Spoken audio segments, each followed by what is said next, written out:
Good afternoon, folks. Thanks for joining us today. When I signed up for this session, I didn't quite envision this to be an opening act for Cool J, but I'll take the added pressure, right? But thanks again for coming, and we're going to be talking today about the rise of data-driven marketing. But a little bit of context, right? It's in the context of financial services. So some of you here are from other verticals, and other verticals are probably a little more advanced because of less regulations in the space, if you will, right? I mean, that's kind of one of the main reasons. But we'll talk about it in the context of financial services, right? So before we dive in, a little bit of introductions. I'm Arindam Choudhury. I lead the insights and data practice, which is essentially all things data and analytics for Capgemini for financial services. Been in the industry for 25 odd years. Have been working pretty much in the data management, consulting, banking space. So very boring, but I did get to see the evolution of the data strategies that banks have. And I think this topic is exciting because, especially if you think about it in the last 3, 4, maybe 5 years, right? We started seeing a lot of shift towards marketing, right, and focus on marketing in the banks, especially when they started feeling a lot of heat or pressure, let's say, from the fintechs, right, who could go toe-to-toe with them or sometimes even surpass them in user experience and personalization, right?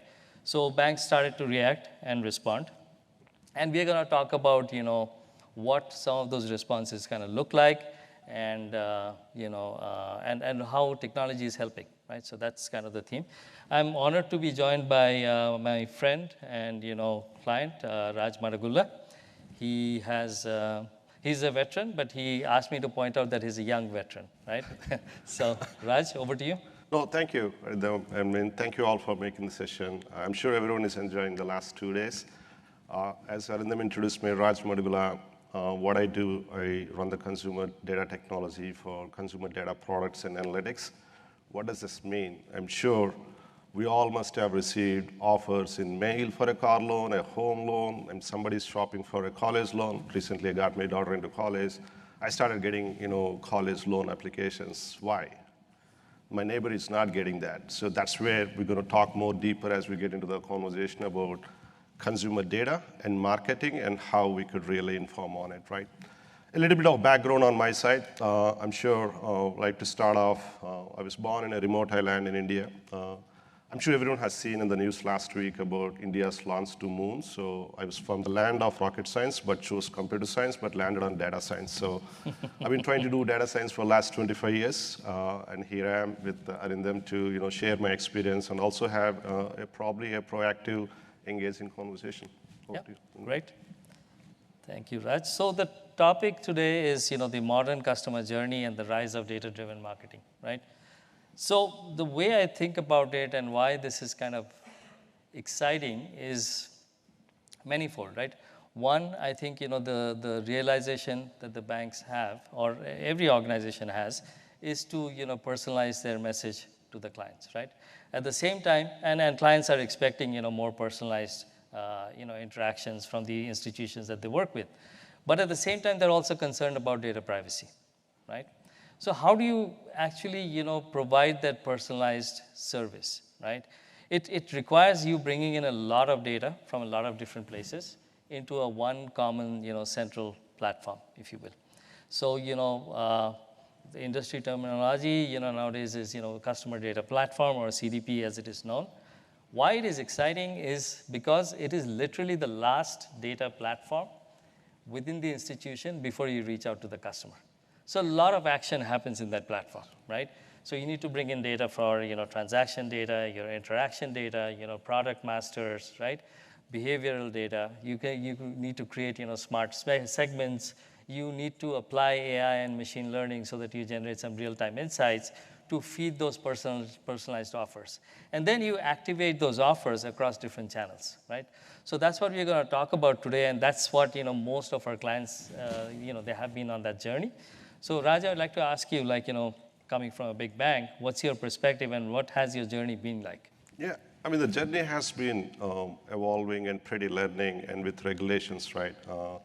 I might be preaching to the choir. I mean, the data before the 2008 subprimes and data after that is a complete different paradigm. Regulations, violations, or compliance, legal, audit, all of those really ticked up the ante on data.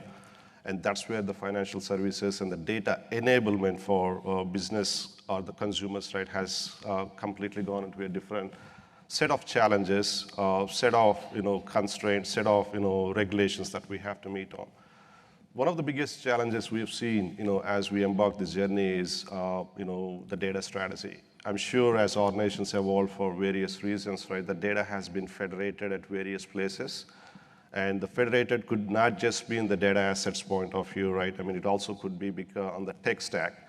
I mean, before this conversation, I was listening to and talking to Jack Moff, who runs our Google Financial Services. He shared a very interesting perspective. While we were talking on Gen AI and things, right, what he said was 44 of the 50 leading banks, are still on mainframes. Gen AI has made tremendous impact and splash in the last 6 to 9 months. But if you look at the infrastructure and investments you need and the processes of the legacy processes, which have been successfully running, that's where the adoption of it would be the next set of challenges we look at. If we really bring it back to where we are, into Wells Fargo point of view, right, we have made tremendous journey on data since in the last 5 to 6 years, where we have taken elements of centralization of data and also enabling what we call as data runways. I mean, the data runway could nothing but mean we have the customer information, we know what you need, and we really have create that personalization and enablement of offers to you, right? Bring the data to the customers versus the manual or the other channels that we have been using on. Okay, beautiful. And coming back to the theme of CDP, right? How does Wells think about it? I mean, because while there are some platform providers who are vendors who sell you a CDP solution, and I have seen some challenges. Okay, one is it's a customer data platform, and I think a lot of times people tend to underestimate the data part of it, okay? When you're bringing in all your transactional data, all your product data, all your interaction data, right? Click data, external data, and bringing it at scale, running AI on it, and provide real-time recommendations, that requires a data platform. Yeah, it just happens to be a customer data platform, right? Yeah. So people are also building more composable CDPs, leveraging platforms like Google. Yeah. So can you shed some light on that, on how you guys are thinking about that? No, absolutely right. I mean, definitely just as any other financial institutions, right, the data journey starts on-prem because cloud, from its evolution to where it is right now, it's more acceptable, and the penetration of cloud into financial services on uptake compared to 3 years or 5 years back. The way we are looking at is, you can always look at it as centralization of data as a customer data. I mean, a basic classification of what's the difference between a customer and a consumer is, if somebody has a home loan, he's a consumer of that particular product. Somebody has an auto loan, he's a consumer of that particular product. But if I take a customer, a customer is nothing but a consumer of various products in the bank. That's exactly what I mean by the centralization of data.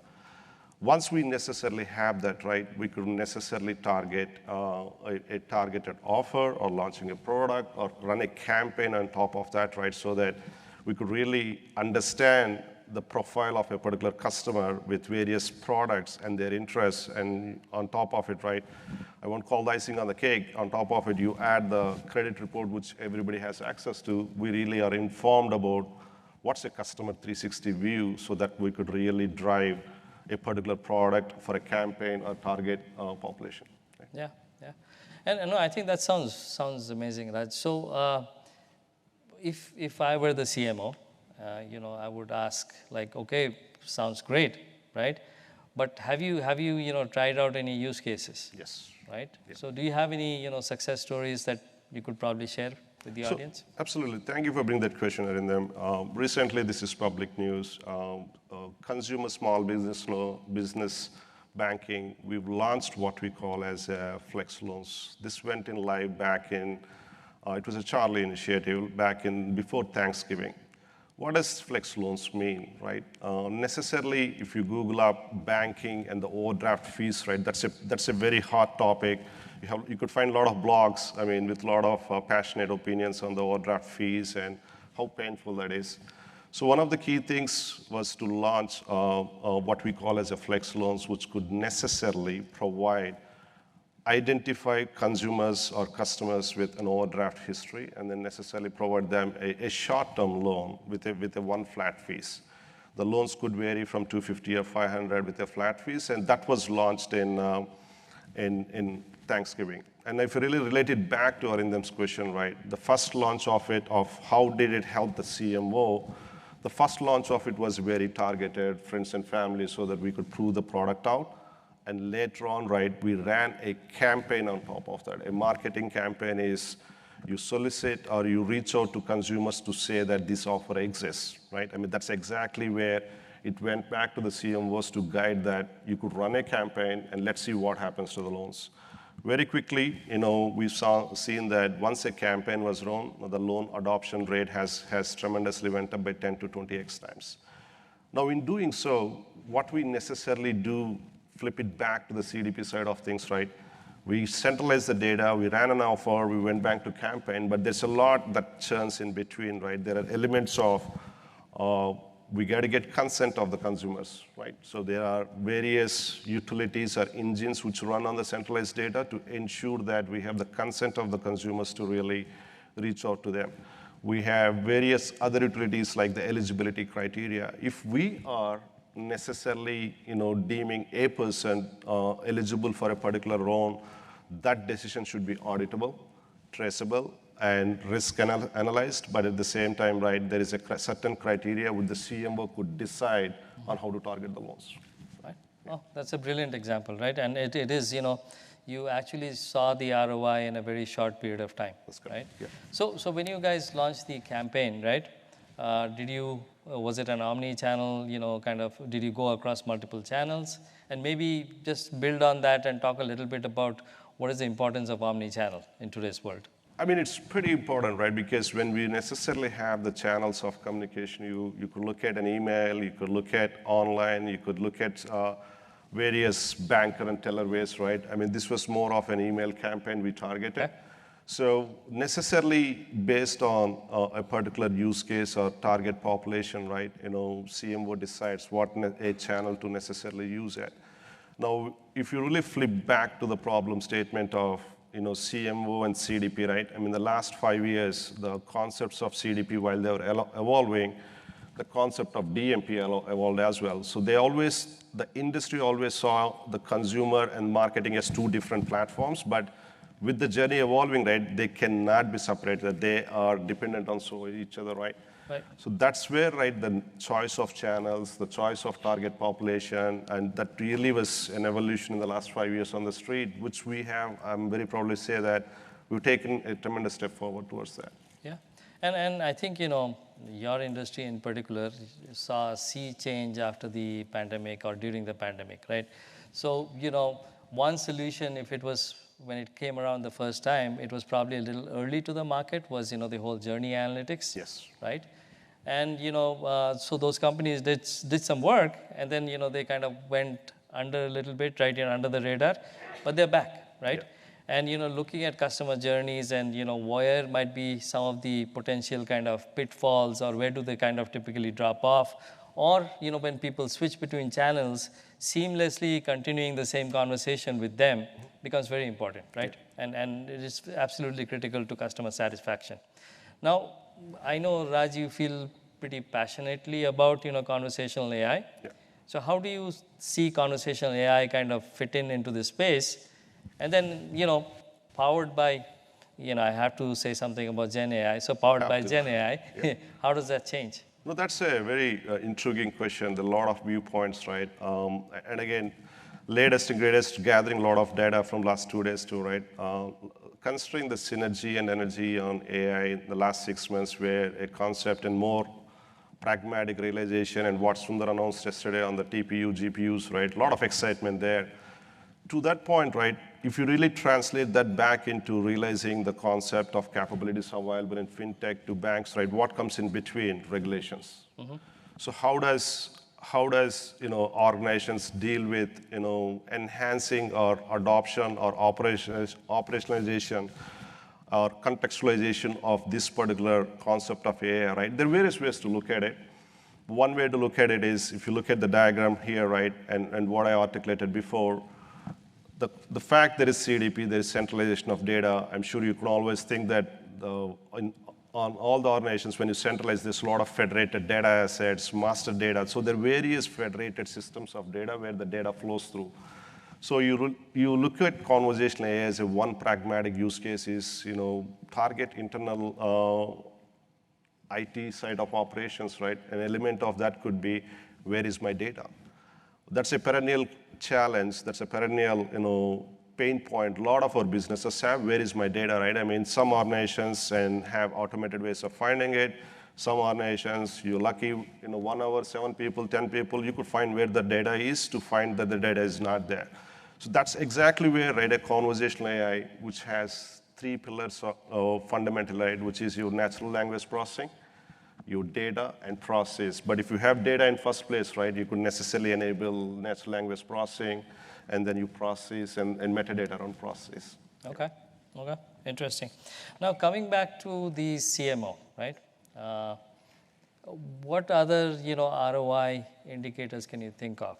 You and I talked about paid media, right, and how to optimize that. Maybe talk about that a little bit. Yeah, definitely. I mean, paid media is another fascinating topic and a pain point a lot of organizations are going through, and a lot of evolution is happening there. Just if I step back from it and if I really contextually give a problem statement, right? When we started the data journey, I started my data journey a long time back, still learning about it. There was an element of operational data, RDBMS. We dealt with Sybase, Oracle. With time, there came the notion of analytical data. Of course, transactional data always existed. But with time, what the evolution of internet, like keyword searches, the ads, campaigns, what has really evolved as a theme is the behavioral data. All the organizations, an average, they spend anywhere from 400 to 600 million in paid media analytics for campaign running ads, whether it's a Hulu ad, whether it's YouTube, whether it's online, there's so much of that happening on it. Coming back to Arindam's question, right? If the measurement of metrics on an effectiveness of a campaign of X dollars spent, right, is a key metric every organization is going after. Mm-hmm. There are various vehicles. There are a million ways to skin a cat, but the challenges underlying are the first party, second party, and the third party data, right? And that's exactly how data evolved into with the evolution of internet and the ads and other social media campaigns. Yep. But that's where we see that paid media analytics is a tremendous problem to be solved, an opportunity for all the financial institutions. Yeah, so definitely, just doing the ROI analytics and really seeing like where you're getting the most bang for your buck, yes, right? Yeah. So I know that's a good point. What I was also thinking about yesterday, right, when they Google unveiled the search generative experience, and it's just going to change the search engine, the landing page, right? Dramatically, yeah, right? And so you can't, the traditional models of, SEO and, SEM, mm-hmm, is going to change, right? Yeah. So having control through a platform, mm-hmm, which lets you create more personalized content which can be put out there, yeah, is going to become absolutely key, right? If you're doing it in 5 different places, it's going to be that much harder to do. Yeah. But if you have like a centralized platform, right, it at least is, it's much more controllable, right? That's correct. So to that end, Raj, how do you, you guys are working closely with Google, right? Can you tell us a little bit more about, what components of Google, mm-hmm, that you are exploring, and you find the most interesting to work with in the coming couple of years? No, definitely, right. Looking at the Google tech stack, a few things that have been very fascinating and interesting us is definitely the capabilities of paid media analytics and the second-party data that they could necessarily help us target with. And also, you look at elements of moving analytical or operational capabilities into Google, right? Vertex AI sits right there. And what excited me after this conference was the way they are getting Vertex AI with enterprise search capabilities, how they're complementing that with TPUs, GPUs, which could be on your on-prem data center. I mean, it's fascinating, exciting. At the same time, I mean, a lot of effort and cost will be involved. Yep. But having said that, right, you look at the Google BigQuery, if you go from left to right, Google BigQuery, your Dataplex, the capabilities that come with Google are pretty much overlapping with what we necessarily need as the capabilities we have. One thing, before I close out my answer on that is, the other key thing which we are still exploring is what are the other SaaS offerings we necessarily can have on the marketplace. I was in a session this morning in the same room where they were talking about Google Cloud and sovereignty, right? I think an element that caught me there was the data marketplace where they were advertising, or proclaiming the offerings as Mongo is available, Elasticsearch is available. AllyDB has definitely triggered some interest, when I pursued yesterday. So that's exactly where we see set of needs, necessities to move the needle on the financial side, and the set of capabilities where we see a synergy in the multi-year journey ahead. Okay. And the foundational models that you get as part of Vertex AI, right? Do you envision using some of those foundational models? I think anything foundational, right, and the reusability, it will be a quick value add to the time to market. Yeah. But the contextuality to a particular line of business and adoption, right, I think that's a learning we need to have. Okay. So I think that's where I see the journey of where the NFRs or the non-functionals or the technical capabilities could give us a flip, but we really have to go back and see, how we could match it down to customization to meet the needs. Yeah, no, makes sense. See, I think, you brought up an interesting point about first party, second party, third party data as well, right? And I think if I look at banks today, they are also, at least a lot of the large banks that we are talking to, they are also kind of thinking about what is the next cohort of potential customers they can go after, right? And these could be, people who don't have much of a credit history. So, relying on just the credit bureau report is not enough, right? So, for example, if a kid is going to college and they walk into a bank to open an account, sometimes, they're turned away because, for whatever reason, right? Some technicality. But little do the banks realize that they probably lost a lifetime customer. Because how often do you change a bank? You don't, right? It's like, if you have a checking account, you have your first savings account, you end up taking a mortgage, and then when you have kids, you take student loans, you deal with the same bank, right? So it's a multi-year relationship.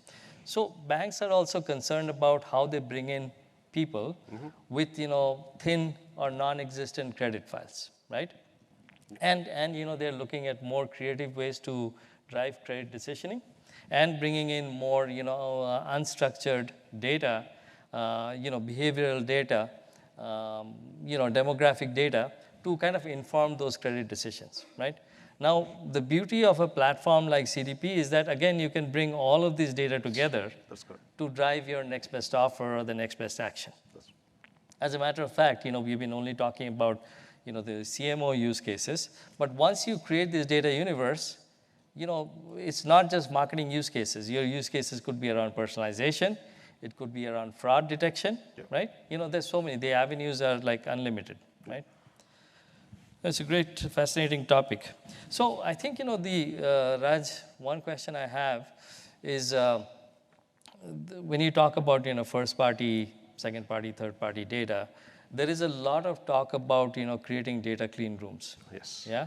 So could you perhaps share with the audience, what is the concept and what is the need behind a data clean room? Absolutely right. I mean, data clean room is an evolving topic. At the same time, if I really classify the data as first party, which is owned by a particular institution, and second party, which is everything hosted within on-prem, and you necessarily have the second classification, which is the second party data, which is owned by the institution, but it's out there on the public domains.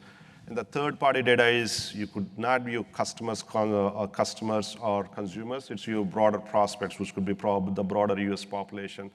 If that classification is there, right, the need for every organization has a target consumer population, and every organization could get a potential prospect information, but are we allowed to merge this data in one place, right? Bringing the data together is the fascinating, unlocking the power of more revenue, but it comes with, constraints. The constraints are, do we have the data contracts? Do you own the data? The ownership of data is much more tighter than the ownership of oil in Middle East these days, right? So that's exactly where the concept of clean room has come in, where you could necessarily anonymize the data, and you're allowed to necessarily bring your first party or second party and the third party data together in a very contained and governed ways, so that one, the data and the value that can be unlocked from the various three parties of data. At the same time, it's not violating any policies of privacy or revealing user identities or any PII information. So that's exactly where the clean room concept is evolving into a very big value add to organizations to unlock the ROIs on paid media, so to really start enhancing their marketing campaigns so that it's more targeted and broadly reachable. Okay, and is Google providing certain capabilities for you to help build this clean room? We are definitely, exploring paths with Google where we could necessarily have their clean room capability with contractual obligations to be adopted for, some of the capabilities or enablement we are trying to do for the CSBB line of business to bring marketing and the consumer data and the ROIs to the next, 1, 2, 3, or 5 notches up. Yes. Okay, awesome, cool. So I think we have 3 more minutes. So I'll ask you one last question, right? So you guys have been on this journey for a few years, right? And as with every large organization, I'm sure there would be some missteps, and then you go back and you correct yourself, right? So if you were giving advice to Raj, of 3 years ago, what would that advice be? I thought you might ask 25 years back, I would have picked rocket science versus data science, but the jokes aside, right? Yes, 2 years ago, if I had to go back and relook at it, right? We would have thought about, probably some of the learnings on the behavioral data was learnings to us. Okay. Some of the scale of what we were getting into on the data of centralization, it was a learning to us, right? Because centralization, we always seen centralization, and I have personally seen centralization at various areas. Like I've seen trading systems, I thought that's when the volume could be the largest, nowhere else. But the root learning I had when we started bringing consumer data, CDP together, was how it integrates closely with the data management platform on the marketing side, and how deep and broad we really have to run your aggregations. And that's where we had our learnings, we had our gray hairs, but that's one thing I could have done probably a bit more deeper due diligence on. Okay, thank you. Thanks for sharing that, Raj.